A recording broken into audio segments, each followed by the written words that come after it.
शराब नीति के कथित घोटाले में दिल्ली के मुख्यमंत्री अरविंद केजरीवाल को फिलहाल कोई राहत नहीं है। मंगलवार को दिल्ली हाईकोर्ट ने अरविंद केजरीवाल की उस याचिका को खारिज कर दिया जिसमें उनकी गिरफ्तारी को चुनौती दी गई थी। अब केजरीवाल ने सुप्रीम कोर्ट का रुख किया है।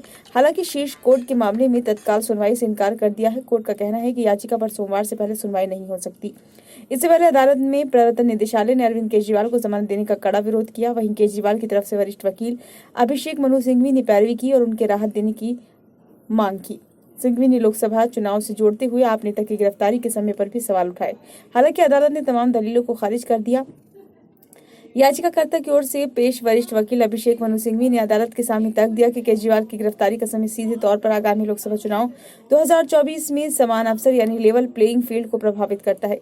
सिंघवी ने आगे तर्क दिया कि समान अवसर स्वतंत्र और निष्पक्ष चुनाव का हिस्सा है। अरविंद केजरीवाल की गिरफ्तारी का समय सीधे तौर पर पूरे देश में स्वतंत्र और निष्पक्ष चुनाव कराने के समान अवसर को बाधित करता है, क्योंकि वे प्रमुख विपक्षी दल यानी आम आदमी पार्टी के सदस्य हैं। उनकी गिरफ्तारी सीधे तौर पर आगामी लोकसभा चुनावों में प्रचार करने के उनके अधिकार का उल्लंघन करती है। इसके अलावा गिरफ्तारी का समय ये सुनिश्चित करता है कि केजरीवाल लोकतांत्रिक गतिविधियों में भाग नहीं ले सकते हैं। मतदान से पहले ही उनकी पार्टी को तोड़ने का प्रयास किया जा रहा है। सिंघवी ने तर्क दिया कि ईडी द्वारा केजरीवाल के खिलाफ जारी किया गया पहला समन अक्टूबर 2023 में था और उन्हें 21 मार्च 2024 को गिरफ्तार किया गया। ये दुर्भावना से भरा है और ये सीधे बुनियादी ढांचे और समान अवसर को नुकसान पहुंचाता है। फैसला सुनाते हुए जस्टिस स्वर्णकांत शर्मा ने अपने आदेश की याचिकाकर्ता अरविंद केजरीवाल को मनी लॉन्ड्रिंग के मामले में गिरफ्तार किया गया है और उन्हें विशेष न्यायालय के समक्ष पेश किया गया था। चुनाव के समय के बावजूद गिरफ्तारी की जांच न्यायालय को करनी है। ईडी की ओर से किसी भी तरह की दुर्भावनापूर्ण मंशा के अभाव में इस तर्क को स्वीकार करने का मतलब ये होगा कि यदि केजरीवाल को अक्टूबर 2023 में गिरफ्तार किया गया होता तो उनकी गिरफ्तारी को दुर्भावनापूर्ण आधार पर चुनौती नहीं दी जाती, क्योंकि उस समय चुनाव घोषित नहीं हुए थे।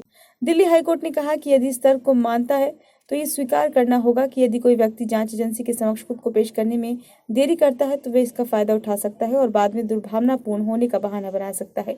अदालत ने कहा कि केजरीवाल को आगामी लोकसभा चुनाव तारीखों के बारे में भी पता होना चाहिए था, जो मार्च 2024 के महीने में घोषित होने की संभावना थी। इसका जिक्र आप नेता ने समन के अपने जवाबों में भी किया है। केजरीवाल को ये भी पता होगा कि लोकसभा चुनाव घोषित होने के बाद वे पहले से कहीं ज्यादा व्यस्त हो जाएंगे और जांच में शामिल नहीं हो पाएंगे। इसके बावजूद उन्होंने न तो पीएमएलए की धारा 50 के तहत जारी समन को चुनौती दी और न ही अक्टूबर 2023 से जांच में शामिल हुए। अदालत ने स्पष्ट रूप से कहा कि पता होगा कि जांच में शामिल न होने के क्या परिणाम हो सकते हैं और ये कहां तक पहुंच सकता है। सिंघवी ने तर्क दिया था कि केजरीवाल की गिरफ्तारी का समय इस मामले में बहुत अहम है और याचिकाकर्ता को उनके द्वारा किए गए किसी अपराध के लिए नहीं बल्कि केवल विपक्षी दल का नेता होने के कारण गिरफ्तार किया गया है। सिंघवी ने इस बात पर भी जोर दिया कि वर्तमान मामले में 2022 में जांच की जाने के बावजूद केजरीवाल को जानबूझकर 21 मार्च 2024 को गिरफ्तार किया गया ताकि वे आम चुनाव 2024 में भाग न ले सकें। इससे न केवल उनके व्यक्तिगत अधिकार का उल्लंघन हुआ बल्कि निष्पक्ष और लोकतांत्रिक चुनाव कराने के बड़े मुद्दे को भी खतरा हुआ। इन दलीलों पर न्यायालय ने कहा कि केजरीवाल ने गिरफ्तारी के समय यानी 2024 के आम चुनावों की शुरुआत से ठीक पहले अपनी गिरफ्तारी को भी चुनौती दी है। इसलिए सबसे पहले इस मामले में जांच के दौरान अरविंद केजरीवाल के आचरण पर ध्यान देना महत्वपूर्ण होगा।